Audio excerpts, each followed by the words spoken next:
यदि किसी पुरुष को लगातार 3 महीने या 3 महीने से अधिक इरेक्शन की शिकायत रहती है तो इस समस्या को हम इरेक्टाइल डिस्फंक्शन कहते हैं। इसमें पुरुष के लिंग में तनाव यानी कि इरेक्शन नहीं आता है, या अगर इरेक्शन आता भी है तो बहुत लंबे समय तक नहीं टिक पाता है, जिसके कारण संतोषजनक यौन संबंध नहीं हो पाते हैं।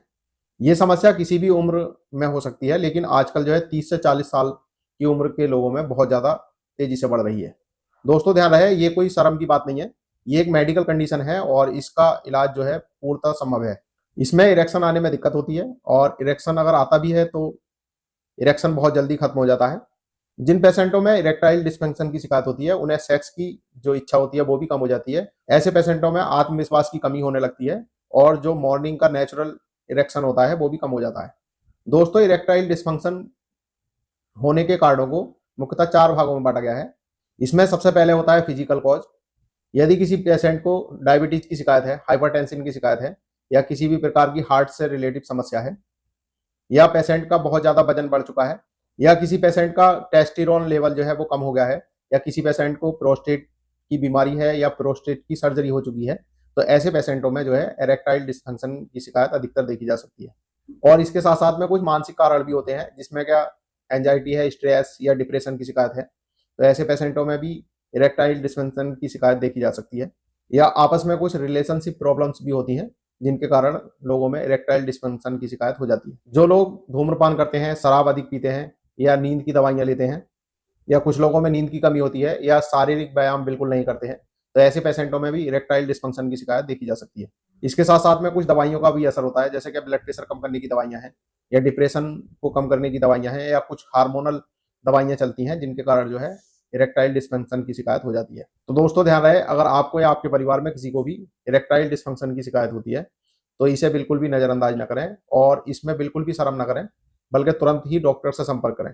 और जैसे ही आप डॉक्टर्स के पास जाते हैं तो डॉक्टर्स आपको कुछ जांचों के लिए रिकमेंडेड कर सकते हैं। इसमें पेशेंट का ब्लड शुगर चेक करना बहुत जरूरी होता है, पेशेंट का टेस्टिरोन लेवल, साथ ही साथ पेशेंट का लिपिड प्रोफाइल और थायराइड टेस्ट कराना भी बहुत जरूरी होता है। और कभी कभी अगर जांचें सब कुछ नॉर्मल आती हैं और तब भी इरेक्टाइल डिस्फंक्शन की शिकायत रहती है, तो ऐसी स्थिति में पेशेंट को पेनाइल डॉपलर टेस्ट कराना भी जरूरी होता है। आइए दोस्तों बात करते हैं कुछ एलोपैथिक ट्रीटमेंट्स के बारे में, लेकिन ध्यान रहे कि एलोपैथिक की कोई भी दवाई बिना डॉक्टर्स की सलाह के ना लें। एलोपैथिक में सबसे पहले कुछ PDE5 इनहिबिटर्स होते हैं, और ये जो है मनुष्य के लिंग में ब्लड फ्लो को बढ़ा देते हैं, जिससे कि इरेक्शन में मदद मिलती है।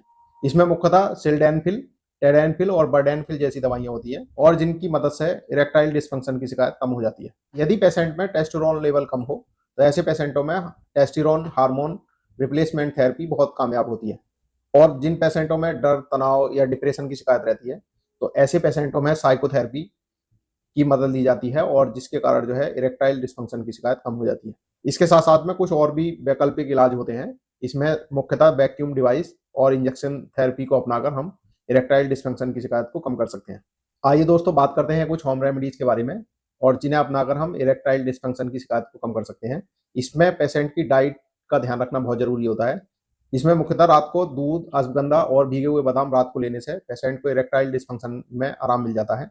और इसके साथ साथ में अखरोट, खजूर, कद्दू के बीज और अनार लेने से भी इरेक्टाइल डिस्फंक्शन में आराम हो जाता है। इसी में कुछ और भी घरेलू नुस्खे होते हैं, जैसे क्या लहसुन की 1-2 कली रोजाना बासी मुंह चबाएं, या शहद और अदरक के साथ में आप रोजाना रात को ले सकते हैं। और डॉक्टर की सलाह से अगर आप सफेद मूसली का यूज करते हैं तो इससे भी इरेक्टाइल डिस्फंक्शन की शिकायत कम हो जाती है। दोस्तों ध्यान रहे, एलोपैथिक ट्रीटमेंट और होम रेमेडीज के साथ साथ में आपको अपनी डाइट और लाइफ स्टाइल का ध्यान रखना भी बहुत जरूरी होता है। धूम्रपान बिल्कुल बंद कर दें, शराब पीने की कोशिश न करें। साथ ही साथ स्ट्रेस और एंजाइटी से बचने के लिए कम से कम 7 से 8 घंटे नींद लेना बहुत जरूरी होता है। दोस्तों, इरेक्टाइल डिस्फंक्शन से जुड़े हुए कुछ मिथ्स को भी समझना बहुत जरूरी है। जैसे क्या लोग ये मानते हैं क्या उम्र बढ़ने के साथ साथ में इरेक्टाइल डिस्फंक्शन की शिकायत होने लगती है। ये गलत है। इरेक्टाइल डिस्फंक्शन की शिकायत किसी भी उम्र में हो सकती है। बहुत से लोग कहते हैं कि इरेक्टाइल डिस्फंक्शन का इलाज संभव नहीं है, लेकिन ये भी गलत है। इरेक्टाइल डिस्फंक्शन का इलाज सही समय पर अगर किया जाए तो, और सही तरीके से किया जाए तो ये बिल्कुल पूरी तरीके से ठीक होने वाली बीमारी है। बहुत से लोग ये मानते हैं कि देसी दवाइयों से बहुत जल्दी चमत्कार हो जाता है और एलोपैथिक में इसका कोई इलाज नहीं है। ये बिल्कुल गलत है। इसका इलाज जो है समय के साथ साथ धैर्य से किया जाता है, और इसके इलाज में थोड़ा टाइम लगता है। दोस्तों, इरेक्टाइल डिस्फंक्शन एक इलाज योग्य बीमारी है और डॉक्टर्स की सलाह अगर सही समय पर ली जाती है तो इसमें शारीरिक और मानसिक दोनों तरह के स्वास्थ्य बिल्कुल ठीक रहते हैं। शर्म छोड़िए, डर छोड़िए और सही समय पर सही इलाज की ओर बढ़िए। दोस्तों, वीडियो में आज के लिए बस इतना ही। मिलते हैं एक नई वीडियो के साथ में। यदि मेरी वीडियो आपको अच्छी लगी हो तो वीडियो को लाइक करें, चैनल को सब्सक्राइब करें और बेल आइकॉन दबाना ना भूलें ताकि मेरी हर एक इन्फॉर्मेटिव वीडियो आप तक बहुत जल्द से जल्द पहुंच सके। धन्यवाद।